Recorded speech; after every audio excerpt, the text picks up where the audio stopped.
देखिए 3 दिनों से चल रहा है हाई वोल्टेज ड्रामा अब समाप्त हो चुका है और हम लोग 1C के 41 नंबर क्वार्टर पे हैं, जहां पर कांग्रेस पार्टी के जिला अध्यक्ष ने इस क्वार्टर का ताला तोड़ा था और अपने कब्जे में कर लिया था और कहा था कि अगर मैं गुनाह कर रहा हूं तो हर रोज गुनाह करूंगा। तो उनके गुनाह का समय समाप्त हो चुका है, क्योंकि सिक्योरिटी गार्ड और होम गार्ड के जवान यहाँ पे तैनात हो चुके हैं और कांग्रेस पार्टी को अपना झंडा उतार कर अपना घर जाना पड़ा है। कांग्रेस पार्टी के जिला अध्यक्ष यहाँ से चले गए हैं, उनके बैनर पोस्टर झंडे को भी हटा दिया गया है और सिक्योरिटी गार्ड ने पूरी तरह से यहाँ पे जो होम गार्ड के जवान हैं इन्होंने पूरी तरह से इस क्वार्टर को कब्जे में कर लिया है। आप तस्वीरें देखें, अंदर कोई भी अब मौजूद नहीं है। कांग्रेस के तमाम कार्यकर्ता जो 3 दिन से इस घर पे कब्जा बनाए हुए थे और यहाँ पर लगातार प्रेस कॉन्फ्रेंस करने की तैयारी कर रहे थे, वो समाप्त हो चुका है। ये पूरी तरह से खाली हो चुका है और यहाँ पर होम गार्ड के जवान तैनात हैं और पूरी तरह से BSL के कब्जे में यह क्वार्टर फिर से आ चुका है। बोकारो के इतिहास में यह पहली बार हुआ है, क्योंकि किसी राजनीतिक पार्टी के जिला अध्यक्ष ने किसी क्वार्टर को अपने कब्जे में किया है और कब्जे होने के बाद उसे खाली BSL ने पहली बार कराया है। इतिहास बदलता है, यह अक्सर हम कहते हैं, लेकिन एक चर्चा सबसे पहले हम जरूर आपको करना चाहेंगे और एक तस्वीर दिखाना चाहेंगे कि कल इसी क्वार्टर में रात में एक प्रेस कॉन्फ्रेंस किया गया था, जिसमें कांग्रेस पार्टी के जिला अध्यक्ष उमेश प्रसाद गुप्ता ने साफ तौर पे कहा था ददई दुबे के बयान पर कि कौन है ददई दुबे, जो TMC से लड़कर चुनाव आए थे। बोकारो में अब ददई दुबे को कौन पहचानता है? ठहरिए, ये बातें मैं नहीं कह रहा चंद्रशेखर दुबे के बारे में, ये बातें बोकारो के कांग्रेस पार्टी के जिला अध्यक्ष उमेश प्रसाद गुप्ता कह रहे हैं। जरा इस तस्वीर को देखें और उनके बयान को सुने। लेकिन वो बोल रहा है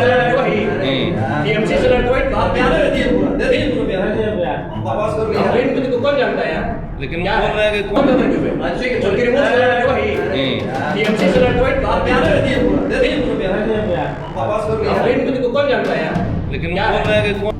जो तुम बैठा है और सैलरी उठा रहा है, कांग्रेस पार्टी का देन है और दुख है और दुर्भाग्य है। ऐसे जिला में जो कांग्रेस के लीडर हैं, बड़े बड़े मंत्री रहे हैं, जब कार्यालय के विषय में सोचने कि बोकारो जिला में कार्यालय होना चाहिए, हमारे कार्यकर्ता कहाँ जाकर मिलेंगे, और वो बात हमने किया तो कोई गुनाह कर दिया, और यदि गुनाह है तो हम गुनाह फिर करेंगे।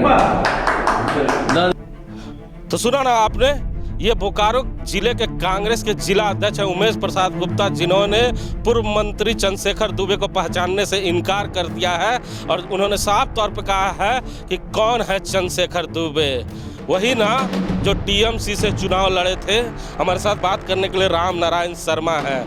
शर्मा जी, 2 बड़ी घटना, BSL अपने क्वार्टर पर फिर से कब्जा जमा चुका है और उमेश प्रसाद गुप्ता ने इसी कार्यालय में बैठकर जो कल प्रेस कॉन्फ्रेंस कर बयान दिया था कि कौन है चंद्रशेखर दुबे और कौन, अगर मैंने अपने कार्यकर्ताओं के लिए ताला अगर तोड़ा है, अगर ये गुनाह है तो ऐसा गुनाह बार बार करूँगा। तो ये कौन सा गुनाह है कि ताला तोड़ा और 3 दिन में ही चले गए?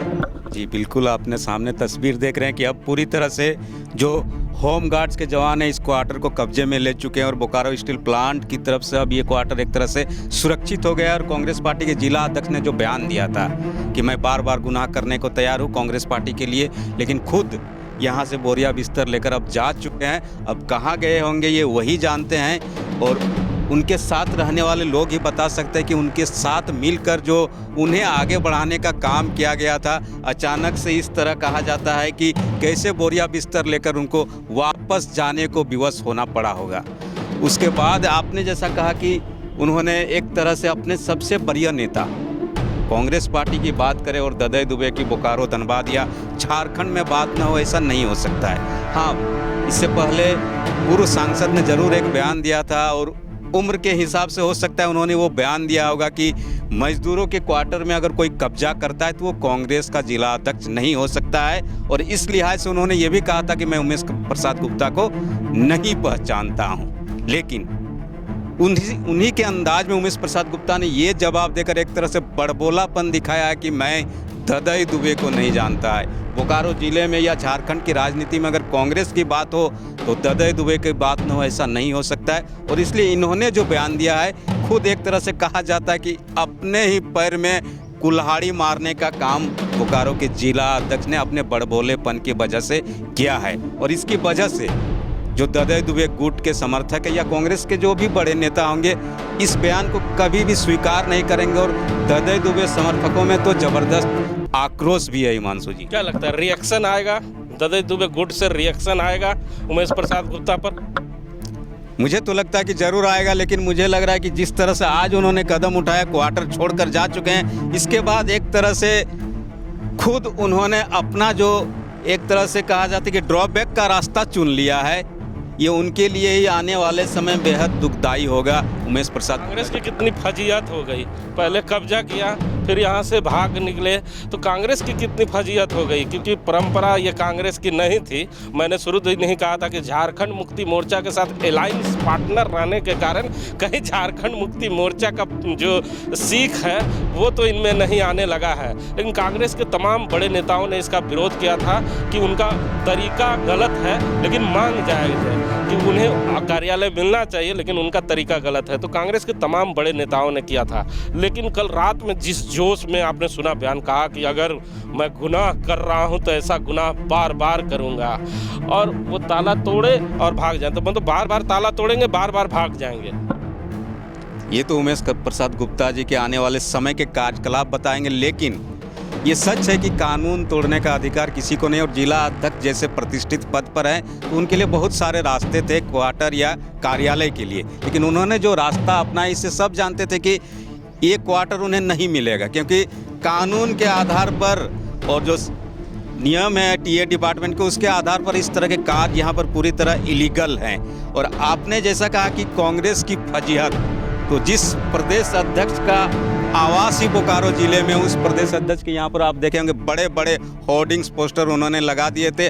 अब वो क्या किसी को कहेंगे कि मेरे ही जिला में कांग्रेस पार्टी की इस तरह से फजीहत हो रही है, आप ताला तोड़ देते हैं और खामोशी से भाग भी जाते हैं, तो कांग्रेस पार्टी की तो इससे बड़ी फजीहत नहीं हो सकती है। और सबसे ज़्यादा फजीहत प्रदेश अध्यक्ष और उन बड़े नेताओं को होगी जो इस तरह की बातों को लगातार दरकिनार करते हैं कि कांग्रेस पार्टी कानून के साथ चलती है। तो सुना ना आपने, लेकिन मैं आपको बता दूं कि आज से ठीक 25 साल पहले इतिहास दोहराया गया था। इसी तरह केंद्र में कांग्रेस की सरकार थी और जो बोकारो के जिला अध्यक्ष हैं उन्होंने सेक्टर 3 में क्वार्टर को इसी तरह ताला तोड़ लिया था आज से ठीक 25 साल पहले, और उन पर एक FIR दर्ज किया गया था और उन्हें जेल भी जाना पड़ा था। उस समय के जो राज्य सरकार के तात्कालिक मंत्री थे वो उनसे मिलने जेल भी गए थे, लेकिन सरकार रहने के बावजूद भी जिला अध्यक्ष को जेल जाना पड़ा था। जैसा सूत्र बता रहे हैं कि कल टीए डिपार्टमेंट की ओर से